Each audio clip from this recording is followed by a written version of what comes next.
आज मैं आप लोगों को दिखाता हूँ एलेक्सा का अनबॉक्सिंग। तो चलिए शुरू करते हैं, देखते हैं इसका अंदर क्या है। वाओ, ये तो बिल है। बिल इसका प्राइस होगा, प्राइस मैं आपको बाद में बता रहा हूँ। देखते हैं पहले किस वजह से। देखिए इसमें हवा भर के पैक करके दिया है, तो कुछ टूटे ना, इसका चोट ना आए, इसीलिए। इसका अंदर है, ये है एलेक्सा।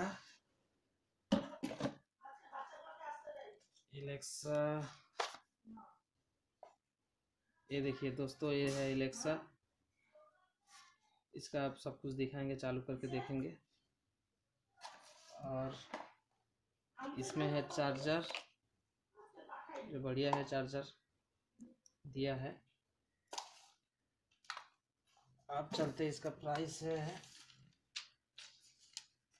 टोटल, इसका दाम लिया है 9,999 रुपया। इसको चालू करके देखते हैं।